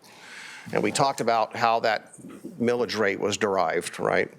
And you mentioned way back when we first talked about it that you felt that the finance staff told you what the number should be, and I saw the email, and that's not what they said, actually. So the point of it is, and I discovered this in 2000 very clearly, talking to your finance staff then, that they did not have the mathematical understanding and structure to actually calculate out what ELED ought to be, what the levy ought to be, what the city contracts ought to be, and that was 6 years ago, right? Now, has there been gains? Yes, I would say that Mr. Williams has done great work, right? We're getting there. But it would seem to me that if I was in your shoes, I would embrace the idea of having budgeting by program and budgeting by, or adopting by program and adopting by category. That way, if there is any overtures or whatnot, we'll know where it's at. We'll know precisely where it's at. Right now, we don't know nothing. Right? When I as a board member, budget committee member, board member said, yeah, let's backfill ELED because it was important. And we were told it's a couple positions down or $1 million down. We funded it, but we weren't off by $1 million. We were off by several million. We were off not by 2 employees. We were off by a dozen. So same thing with the levy. We're asking for more money to do the same thing. The levy's off by $12 million annually. I believe that's the number. Can I respond to that? So if I can finish. Okay, I'll respond after you finish. My understanding of the APOS is that's a tool, and I'm inclined to ask Ms. Becker, if no one else, to come up here and respond to that. And Gary, we talked about the APOS. My understanding is, and here's what I've heard from my staff, is that we want to give good forecasting. We want to know where we're at, but we don't get the information either on time or all the complete information entered into the system. That's been a long-standing challenge. We're getting closer, we're getting better, but it's still not there, Sheriff. So how do I, as a person who's got the responsibility and accountability for the budget and the general fund dollars and the taxpayer dollars, help find a remedy if whether it's ELE backfilling or it's backfilling for the deputies at the courthouse or all the things that we do, right? Statements like, I'm going to spend the general fund money first and the levy last argument that we had a couple years ago, right? It just didn't compute to me, right? It still doesn't compute to me. So all I'm trying to do, I'm hoping that you'll embrace the idea of adopting by program as a means to discover where those dollars are going. If we run short somewhere, let's just say it's patrol, then we know that maybe all those other ones are just fine. But it would be a great diagnostic tool in the future. I don't see the logic of not embracing it as a sheriff. Help me with that. You covered a lot of ground there. So I can tell you that it comes back to the opposition report. And as I said, 75% of my budget is in people. And that's where the money goes. And I can tell you that county finance, if we're spending materials and services inappropriately or things that they don't think we should be spending it on, they're watching my budget. It is people that we are spending the money on. And the all position report is the county's budgeting tool that plugs in incentive pay, all the add to pays, the PERS overtime, that all factors into the pay. And having that off by a significant amount, we're talking millions each year. We know that that is a big part of why our teams disagreed with what it costs. It's the people costs. And so when you talk about, I'm going to switch gears to the levy, about the levy being off. This is a levy that you approved as a commissioner to go on the ballot. The same exercise we just went through to talk about how we factor in and look at what what it costs to run that program, right? Run that levy, how much it costs for, and it's mainly people in that program. You approved that, Commissioner, just like you did this last one. And it was fine. It was what the tools we were using at the time in collaboration with county finance. So we didn't just pull the numbers out of the air. And having the APOS report off will affect that as well. It's not off by 12 million. I can tell you that when we built that levy, that we did not factor in the county's change of business practice of indirect costs. It's always taken its share of allocated costs, but the indirect cost is a huge amount that hit the levy after the levy was built, after you approved it to go onto the ballot. So there are millions in the cost the county put to that over the 5-year period of the levy. So I disagree with you that somehow the costs were so far off, and that is the fault of my office. And so I disagree with you on that. And quite frankly, I don't want to be discussing this right now here because we have a levy to pass to sustain 92 positions in my office. And this creates the appearance that my office has no idea what they're doing with finance. And that is absolutely not true. And the analysis that we did with the APOS report, we put every single paycheck of my people into an analysis and compared it to each position, what it's budgeted to. And that is how we discovered this underfunding by millions of my office. And so we can talk more about that, but I can tell you that the levy that you voted to put on the ballot was sustainable and not off by millions as you continually claim it to be. That we've overpromised and under performed for the levy, which is absolutely not true. It's one of the reasons why we've kept this county safe, one of the safest counties in Oregon. And without that funding, without the people of this county looking at the sheriff and thinking that I and my team do not know what we're doing with finance is simply not true. Sheriff, If I could respond, you had a chance. I would like to respond. I'm trying to make sure I go around and cover everybody gets a chance to give their input. I just did want to respond to a couple of things because I want the public to understand about this overage issue, which no understanding of overage. There are so many eyes on the budget that county finance, the sheriff's office finance, Gary, that you do know if you're in an overage. And that is, it's not we're shooting in the dark. We actually have actual numbers that we follow throughout the year. And if it's overage in a certain percentage, it sets off alarm bells. So there is a lot of safety measures in place. Once again, we also have audits every year that take a look at those issues as well. I think the other thing I wanted to discuss too, and that's just because I was so directly involved in this when I was actually sheriff, and it has to do with identifying the cost per employee, right, for contracted services. And I can just tell you, when I took office as sheriff, you're correct, Commissioner Savas, we were not charging adequately. That was really clear right out of the get-go that I saw that as a problem. We created an entire team that basically studied that for about a year. We went up to King County, Washington, and then later we actually involved every city manager to participate in that cost model to ensure that that we weren't overcharging and undercharging. That's all we want to do is be fair across the board. So everybody sat around the table, got to give their input, their own financial people from those cities.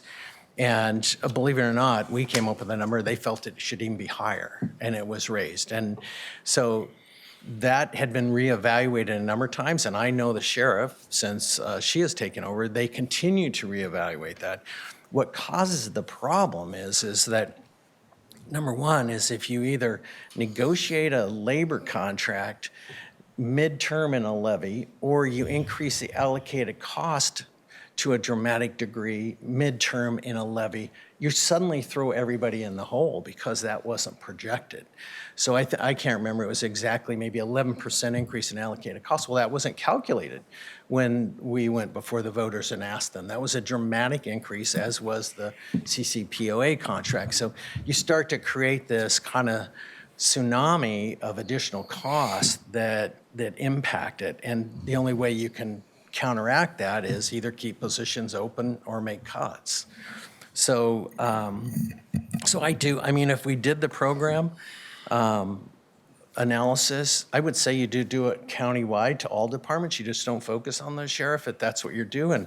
Even before we did that, I would want to know from finance and everybody, how difficult is that going to be and how much time and effort, because you might have to hire more staff in finance to be able to manage all that. I don't know the answer to that question, but if we're going to do that, I would really want finance to kind of come before us, and also asking the sheriff, would it cost her more staff to be able to do that? So I don't know the answer to that, but I think that's what we should ask. So I've got Commissioner West and then back to Commissioner Savas. Go ahead. So a lot of thoughts swirling. And I'm sorry, I have Gary too, sorry. So can I, because I think I need to formulate my thoughts a little further. Can I yield my time to Commissioner Savas? Can I go? Gary had his light on before anybody. I'm sorry, I skipped him. I'm not taking sides here either. I totally trust my staff as the sheriff trusts her financial staff. I just want to be crystal clear on these position reports. It is a dual responsibility of my finance staff and the sheriff's finance staff. Please don't charge my staff made an error. You haven't said that directly, but that's what I'm hearing. It's a collaborative approach. It's in the budget manual that everyone follows, including elected officials. The APOST reports are prepared by finance, and then the department reviews them to see if they're accurate. So I just want to say I'm not taking sides. I'm not blaming anyone. It's a collaborative issue between both of our departments, Sheriff, that those reports were inaccurate. They're now accurate. I have to say that because my staff's sitting here demoralized by hearing these words said publicly. Thank you for letting me say that. Can I yield to Paul? Just Yeah, I need a minute longer. Yeah, go ahead, Commissioner Sevens. Again, I'm going to try to do this in the spirit of resolving the challenges we have. I want to try to do this in the spirit of working collaboratively. And so, Sheriff, I'm just going to let some of the things you said that were directed towards me slide. Okay? I will respectfully disagree with some of those things you directed towards me, right? We go on the information that's provided by staff. When it comes to your office, we rely on the information that's logged, entered, that comes from your department, right? And constantly, whether it's this finance team or finance teams in years past, they've had that challenge of being able to see the full picture. They can only do what they see. They can only do what is entered in from your department into the system. Mr. Chair Roberts, I appreciate you saying, I brought it to your attention. You're right, I did. But you never changed the millage rate for the levy when you were sheriff, right? When I first came to you, when you were sheriff, ELED, I brought that to the attention also, right? There was a big issue. We had budget committee members resign over that. Yeah, I'll respond to you on that. Just go ahead. My point is, and yeah, did labor contract affect that? Absolutely affected it a little bit. Was it the cause? No. Did other things affect it? Yes. Was it the cause? No. Right? Did they all add up to being part of the problem? Yes. But I'm sorry. The numbers are the numbers. And I appreciate the fact that we took the steps. And unfortunately, I had to use the word, I'll file a complaint when we did the budget for ELED, right? I want this resolved.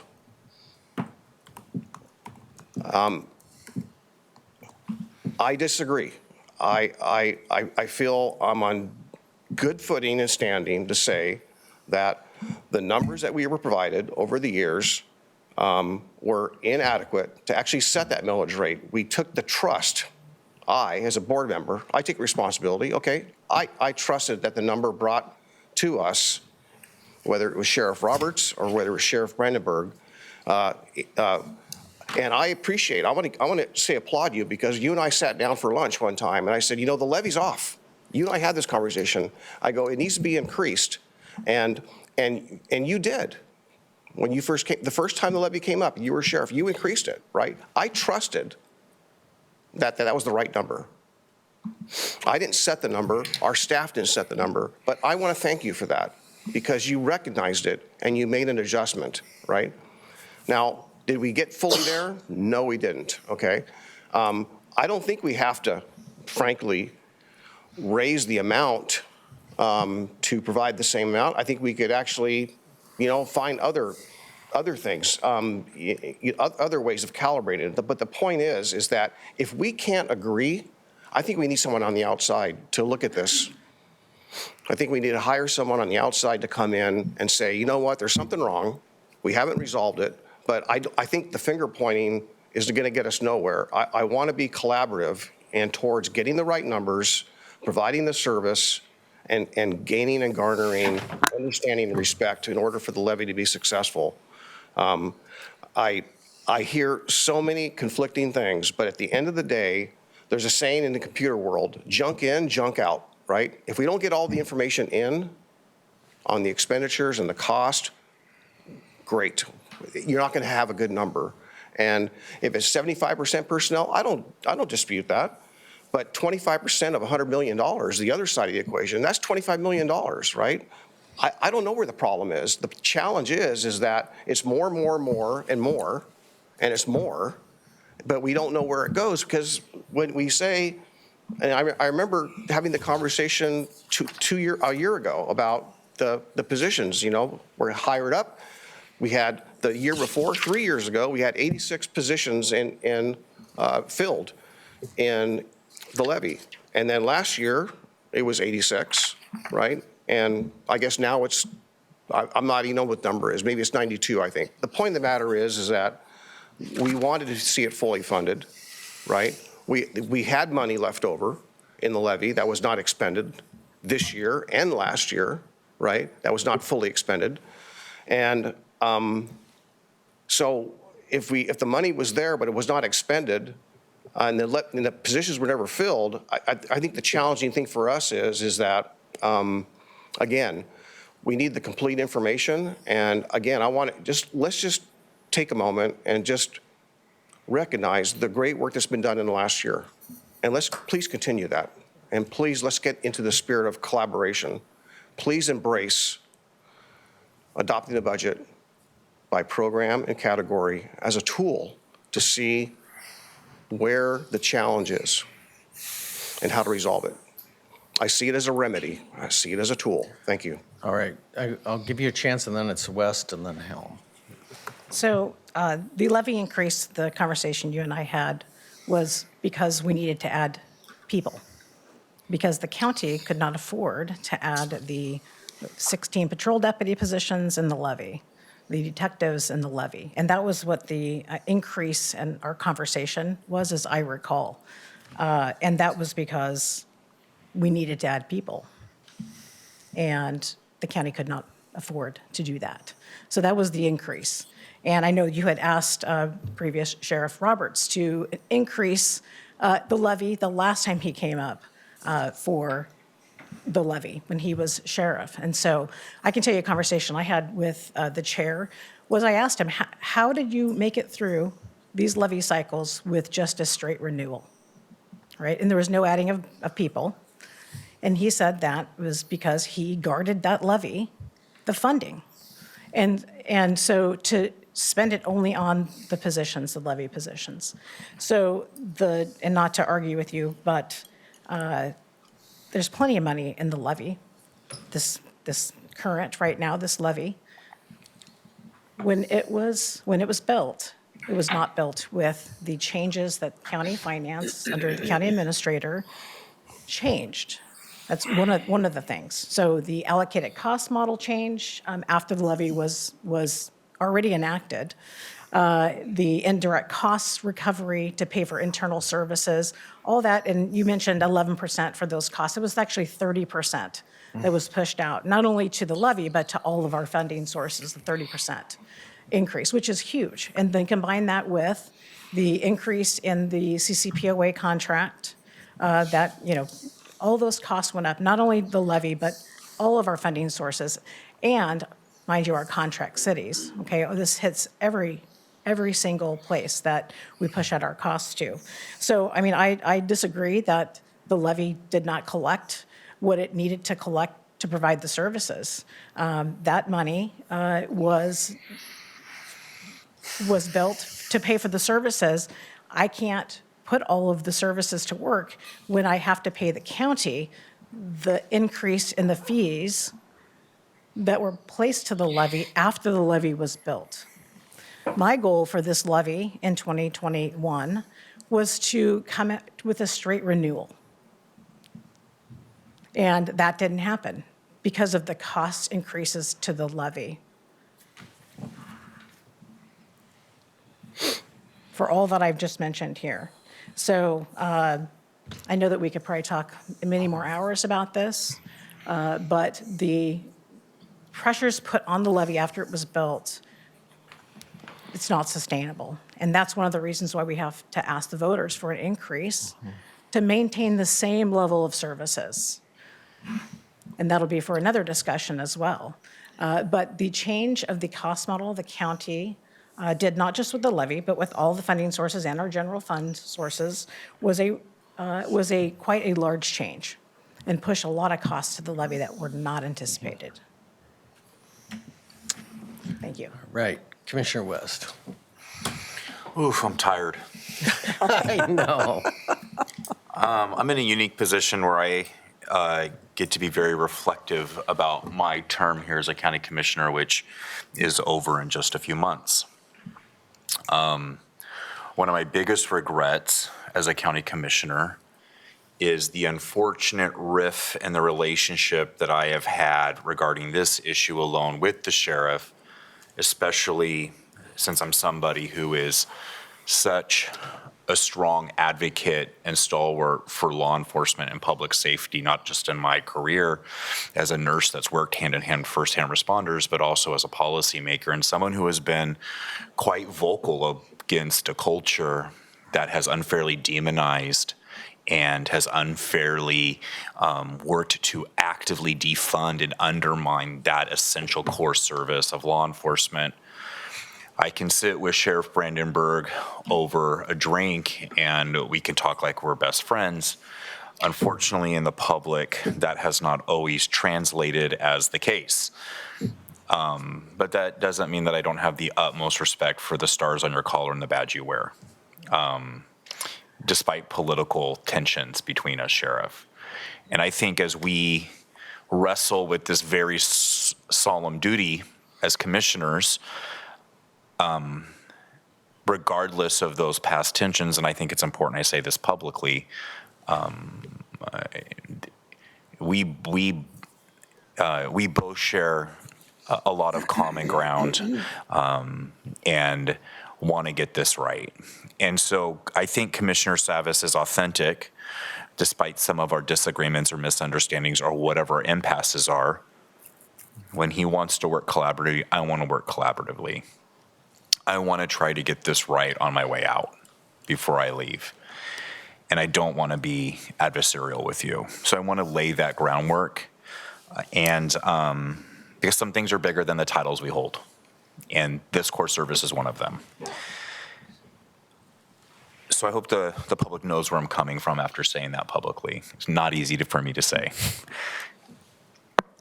The ask right now is some line item authority at the program and category level. That's the ask. How often does that happen in Oregon local governments, special districts, state level, county, city levels? Never, rarely, if ever, does it get to that point where there's so much tension within the public dollars that are limited. Everybody's coming from a good place. There at a certain point is a lot of public eyes on it. There's some tension. There's perceptions that can become realities. There's all these different competing factors. And there is the ability within the law, it sounds like we've got clarification, to enact the tool of program and category budgeting. Okay, that's the ask. We don't need to rehash a whole, the past administration, but that's the ask before us today. And so why would we do that? Why is that important? Okay, well, it helps prevent, and I'm just saying why in general. I am not throwing an allegation at anybody. I want to be clear. Helps prevent corruption, perceived corruption, a little more critical look at dollars. I don't believe there is any corruption in this case, but that's why maybe somebody would use that tool. It boosts accountability. It boosts accountability for the citizens to see their public officials doing responsible work in fiscal management and making sure we're not breaking promises and that we are being very clear in our effort. It encourages probably public engagement because we're going to get a little more nuanced, a little more specific. You get clear financial information. It empowers the community. Maybe they'll participate a little bit more. So I think that overall, it is a little bit of sunlight to maybe build public trust. Now, okay, that's maybe why we do it. Maybe why shouldn't we do it? I respect Sheriff Brandenburg's job that she's doing. I respect Chair Roberts. We don't always agree, but why are they concerned? Why don't they want maybe to bring that? Maybe they do. But maybe why wouldn't they? I don't want to cast aspersions on anybody. Well, we've learned that it can bring some really extreme inflexibility. when we do that. That's been a concern that the budget committee talked about, where it would bring some inflexibility where you can't as easily be as nimble within your departments based on those constraints as you need to be to run your department. And we realize that it is a specialized professional role that none of us are experts in, but Sheriff, you are. So we should think about that if we do this or answer that question. Are we focusing still not on results, but on how many paper clips you can buy? That's not results driven either. It is what you bought, but not what your outcomes or those purchases produced. Well, we had questions regarding metrics, right? So sometimes maybe going to that level, that could be a concern. You know, is it an administrative burden? Maybe there's some things I've thought about. My gut reaction, as a leader sitting here on the dais, is how do we move forward, and maybe it is necessary to have that program category look at things we've never done it. And no, it's not easy. And I don't want to do it in a way, it shouldn't ever feel like an attack against your professionalism and your leadership, Sheriff Brandenburg. It should not feel that way. It shouldn't be used as a weapon against you. It shouldn't be used in a way to get in a political one-up on somebody. We shouldn't be tallying points today. It's 3.5 years, I'm super tired.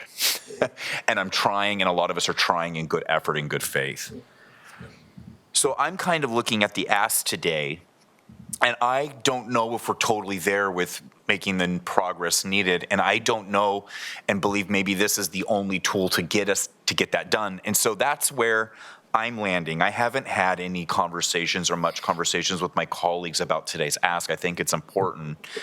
And this gets really hard when you have respect for everybody you work with in a collaborative way already. And I want to let, I want water under the bridge from our interactions in the past, Sheriff Brandenburg. And we may not agree on everything on how it, but there's no use of, there's no good to the public to look that way. And so I want to look to the future. So that's my thoughts on it. Well, do we want to use this tool? Do we think it's overall benefit? Does it potentially have some limitations we need to be honest about? Yes. But are we at the point where the public is going to need us to find resolution? And I think your department will survive just at the budget category level. And I think the board would feel like it did its solemn duty with public dollars. And then in the next budget cycle, when this board is different than it is today, I hope we leave it better than how we found it. And there's a lot of work that's gone through the last 3.5 years to get there. That's where I'm leaning right now. I've sat here and listened a lot, which also isn't easy for me. But I want to leave this better than I found it. I don't want to feel like in December 31st, where I'm no longer sitting on this board, that I didn't help get this right. And that's how I'll be deciding today. Thank you. All right, Commissioner Helm.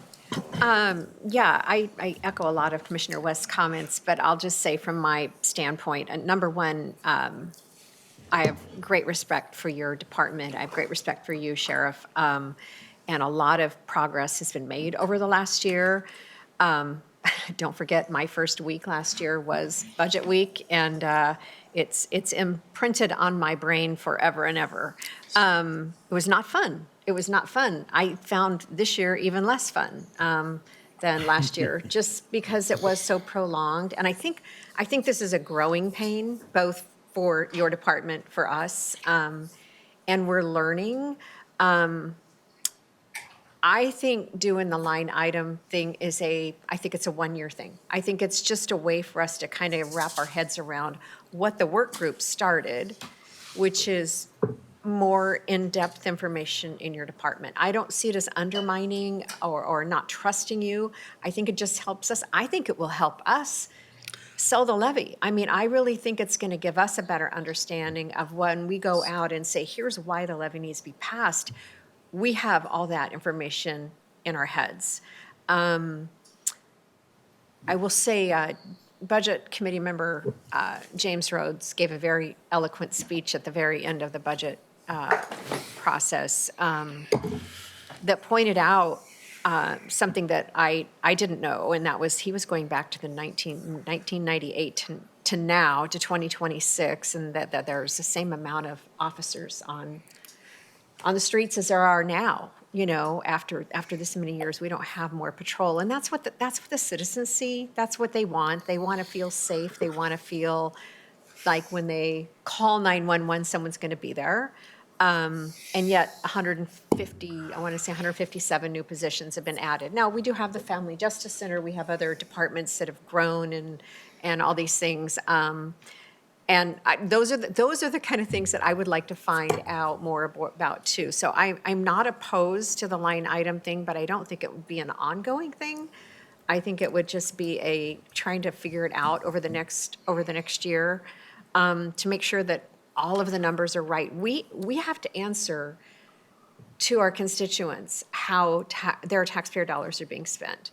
And I think that is first, public safety. That's everyone's number one concern. And then making sure that our public safety dollars are being spent the way our citizens want. We got a lot of, during budget, after budget, we got a lot of communication, as you probably did too, from people who were so frustrated and very vocal about why they did not pass the levy. So I want it to pass. We need it to pass. And the more we understand, I think we'll be armed with that information. So I'm inclined to agree that this is something we need to do, even if it's just temporary. Back to you, Chair. All right, Commissioner Schrader.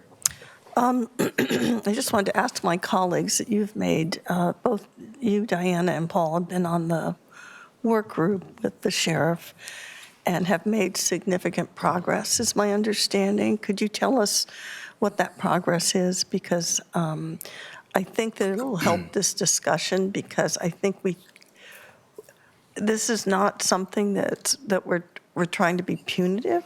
No, We're just no. trying to get clarity, that's all. And that's what I want to just say to Angie, and we've been friends for years. And I don't think this is something, it's just clarity. If we frame it as clarity and transparency and working together, I actually think it might help the levy. I do too. You know, and I guess my question is, have you done line by line in your work group? No.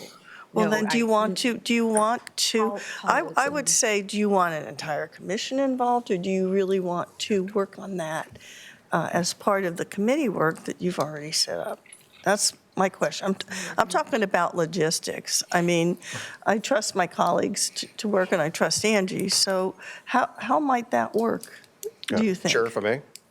Is that okay, Craig? I just asked that Yeah, question. sure, go ahead. Because we've already got the work Just- group. We've already got people just try and keep looking it at short. Yeah, just I want 'cause to we- keep it short because I know we're got Way off time time. wall here. So Commissioner Schrader, the charge was that we would not, this was not a budget committee. It was not a subset of a budget committee. It was simply a work group to work on some of the understandings or misunderstandings and trying to understand the challenges that we all face and what we're not seeing or seeing and so forth. So I think it was really constructive and it was really positive. And I'm hearing support to continue on, maybe with a slightly tweaked charge that falls within the constraints of what a budget committee can do when and when not.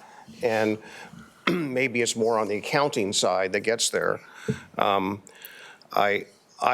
will say that, as I mentioned, you know, I had PTSD the weekend after the budget committee, directly after. I had three themes that was puzzling for people that were watching our meetings, and I was stunned by how many people watched those meetings. Number one was claims that we were cutting the sheriff's budget when actually we were trying to add to the sheriff's budget but didn't know how to do it, right? Claims I even heard today that the sheriff wanted to cut. Sheriff Roberts, she mentioned that the sheriff wanted to cut, and so she had the prescribed letter with the $6 million in cuts, and then at the budget committee meeting, your claim was that we were actually cutting when we were actually trying to add to, but trying to do it with metrics, like what's working, what do we want to do? So all that said, I think the public picked up on that. You know, where are we actually cutting? We're actually adding to. And so there's confusion around that. And that number was about $6 million. But the sheriff was asking for us for $6 million more. So it really wasn't cuts. It was really an ask for $6 million, or if I don't get it, I will make these cuts, right? So either however you want to couch it, I think that the walk away from a number of people watching was, which is it, right? Which is it? And I think we were looking for the metrics to guide us as to what it is. I think Mr. Rhodes pointed out some issues, and Commissioner Helm articulated some of those, right? But here I go. I maintain that there's no loss of revenue. It doesn't add to or subtract from any part of the sheriff's budget. The sheriff's budget by program was presented by the sheriff. We're not changing that. We're not tweaking a damn thing. All we're saying is we budget or adopt a budget by program and category. So therefore, Chair, I move that we direct staff to adopt the budget by program and by category. I'll second for the purpose of discussion. I have a Yeah, I had a lot of question. other people that had some things to say too, so for the purpose of discussion. And Gary, could you draft the motion that they just made? Yes, we'll type it up. And I don't think Martha was even done. She just No. was asking a question and got cut Sure, off. well, we have So, discussion. Martha, go ahead and finish. Okay. I'm just going to reframe this, okay, a little bit. Because as I listen to all of this, I believe this should be a collaborative exercise on transparency to build trust. Because I think that's the issue. This is not, it's trust building, it's transparency, it's trying to help us as well as the public understand. And I think it could be a good tool for getting the levy passed. Because what you really want to have out there is the fact that the sheriff is working collaboratively with us to make sure that gets passed. And that's including looking at some of these line items. But I guess my question is, logistically, if you're going to do this, I'm assuming it will be under the umbrella of the work group. Which I would think would be a good Okay? idea. In other words, I mean, that's something that I trust everybody to come back and report to the rest of us, because God knows I got plenty to do. You know, and I know that both of you have delved into it. So with this vote, could I get it on the legislative record that this is the process we're going to use? Or do we include it in some kind of a motion or amend the motion? I don't So, know. I think, I don't see this as detrimental. I think we have a lot of smart people at the table, and we can get more clarity as we move forward. That's all. all right. I was on there before you. You can put your own thing on. Let's have peace in our Yes. town, okay? And so I do like Martha's suggestion of having this group, because it would be a deep dive over a period of time. Yeah. And so go forth and conquer and ask for every number you want to see. I think that is a good point. I do really want to.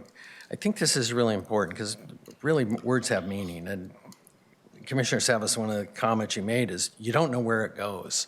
And I'm just saying that is extremely dangerous, because county finance knows where the money goes. The sheriff's office knows where the finance goes. And I just want the public to know that we know where those dollars are spent down to the dollar. And I know, kind of coming back to the millage rate, and I'm just going to talk about that a little bit, and that is, Commissioner, you're right. You asked me to increase the public safety levy, and I'm going to be very direct here that I didn't feel it's appropriate that the sheriff's office constantly be the cash cow for the county. And let me tell you how cities add police officers. Every year, they make a decision based on their budget to add 1 or 2 officers. They might wait a year, then they'll add an officer. And over time, they keep up with the population's growth. And that hasn't kind of been the historical perspective of the county. It's that we're just trying to hang on to what we have. And that's why I was so concerned about the courthouse of now $16 million annual debt service, and what is that going to do for the future, which is impacting our ability to add incrementally.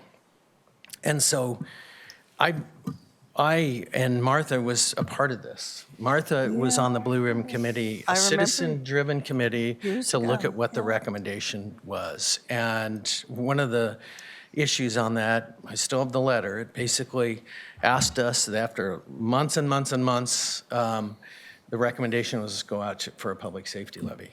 And in this letter, the chair of that committee, one of their big concerns, and the committee talked about this, is that if they go out for the public safety levy, they don't want the county to turn around and cut their funding.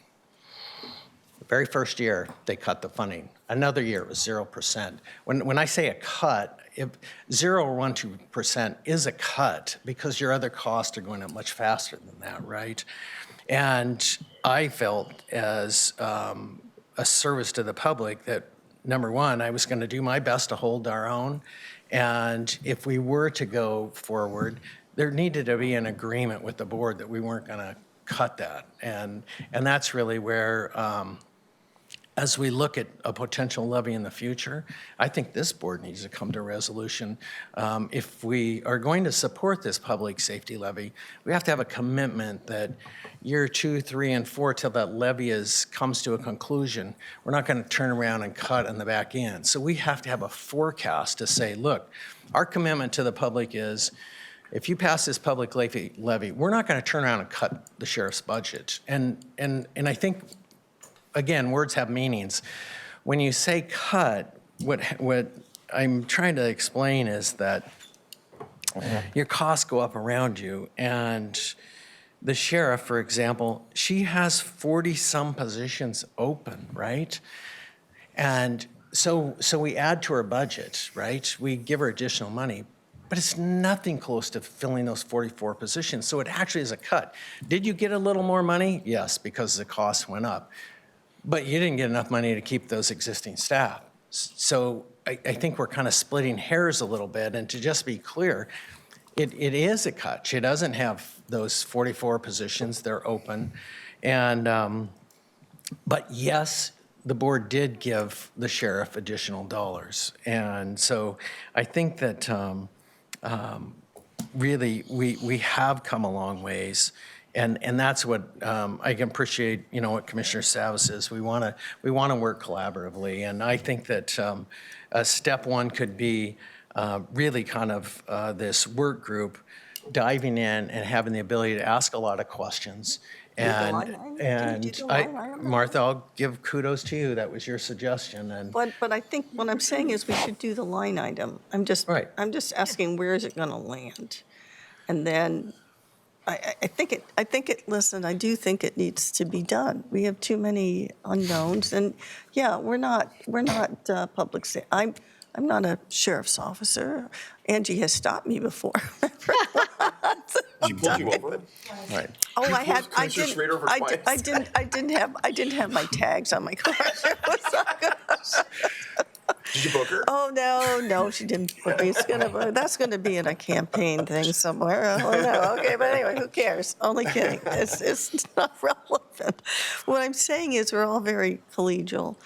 And I think the line item, but I think that doing it under that would give you, in a sense, the space to really hash this out, okay?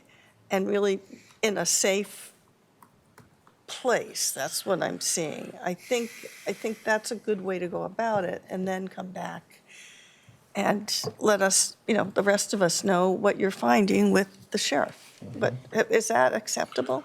I'm just trying to move us forward. I think that's a conversation because they're two separate things here. I Okay, think that's a conversation I'm happy to engage in. I would love to continue that work group with a different charge, a specific charge that we all agree on, and the sheriff's office agrees on too, right? Our staff, finance, so the administrator agrees on. It has to be something that's results oriented. It's not just sitting in a room to talk, right? Right. No. We want results. We need accountability. I want the levy to be successful. I think taking this step, again, doesn't take or add money to the sheriff's department. It provides a level of accountability to garner trust from the public. Yeah. I think that's a value. I heard it from a number of members, both internal and external.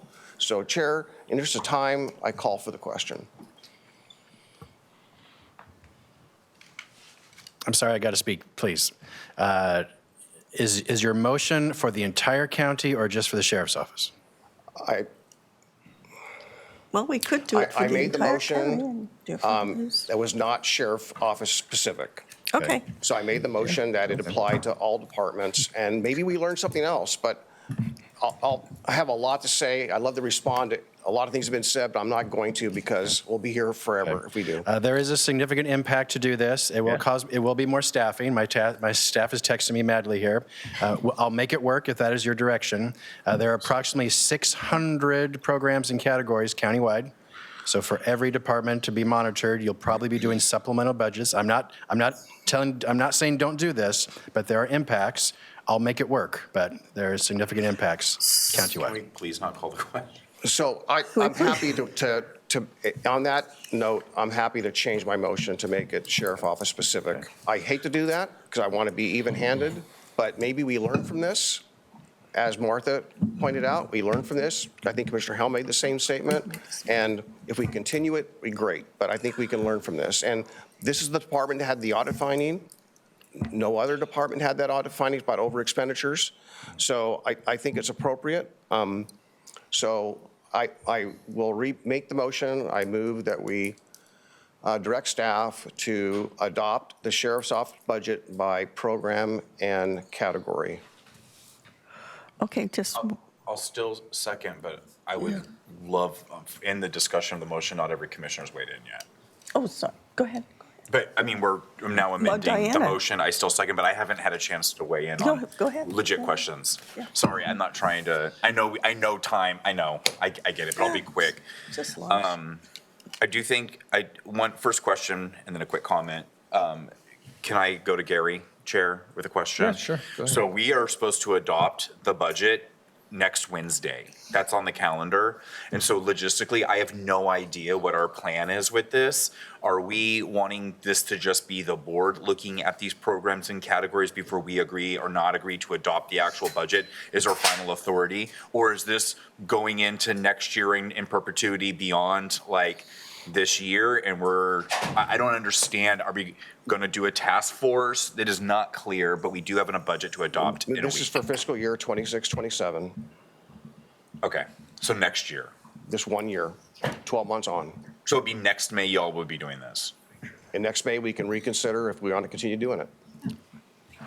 And my suggestion too is if you're going to do it, you should do it for countywide. I feel don't like it's- disagree with you, Chair. I do understand though, like, the public question intention is not with everybody else. So, and it also is logistically unfeasible at this point with the time constraints we're on. I don't oppose taking, oh my word, I don't oppose like doing it, but we haven't had the public questions around it. I do want to push back on definitions. Chair, the definition that you used about growing government budgets, and just another great example, because this is what we use when we look at the state general fund budget. In 2005, 2007, that budget, that general fund was around $12 billion. And now 20 years later, that is now almost $40 billion. And they often use the exact same reasons for it's a cut if we don't get exactly what we wanted or we didn't get more than we got last year. Nobody in the private sector can ever operate that, no business, no corporation. And so, yes, we have expansion, we have mission creep, we have issues around expenses going up that are the legitimate, we have inflation, those are things that are all true. But I will always push back against the narrative that just because you didn't get the increase that you wanted or you didn't stay revenue neutral, that somehow that's a cut. That only exists in government, and it is one of the main reasons why government is ever growing and then becomes a financial burden on taxpayers and constituents and has mission creep. So I do want to put just a little bit disagreement. I'm not saying that we don't need to look at like how to appropriately fund the sheriff's office, but fundamentally just have a different outlook on government expansion on that issue. So I don't know, my question's not answered yet. I don't know exactly what this means in the next week. Council.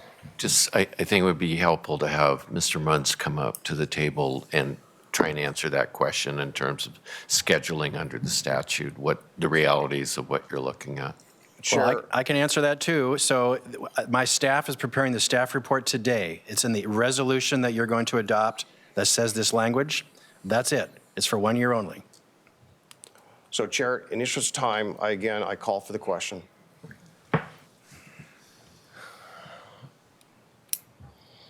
So I want to make sure we've got this on the record, because that Commissioner Savas has moved direct staff to adopt the Sheriff's Office budget by program and category. It's been seconded by Commissioner West. Any further discussion? My only discussion is that I believe it is best to do it under the work group. And if my suggestion is if we want to head down this direction, then I would say county finance, and we should get an estimate of cost and impact and time to do it both for the sheriff's office and countywide. What is that impact? We're pushing something on staff, and there's been significant cuts. So, and particularly in the sheriff's office right now, there's not fluff. So that would be my suggestion, is to, if you want to do it now, which I'm not necessarily opposed to, I would ask the work group do it. You can take it on and let county finance look at the fiscal impact for their and staff to do it both for the sheriff's office and countywide. So that's my input. With that being said, clerk, call the poll. Okay. Commissioner West? Aye. Commissioner Helm? Aye. Commissioner Schrader? Aye. Commissioner Savas? Aye. Chair Roberts? Looks like I'm the lone one. No. Yes. Okay, motion passes 4-1. All right, well, moving on. But You have 2 other items. You're already late for an event, and you have another event in 15 minutes. Would you like to just hold these 2 items for next week, or we can add, we are meeting tomorrow, we could add issues to tomorrow morning? I would suggest push them to next week. Okay. Okay. We'll hold those for next week. all right. That is all for today. All right. Gary, I We don't- need not to. I don't. Full calendar. Yes, we're adjourned. Oh, we're adjourned. It doesn't. We're-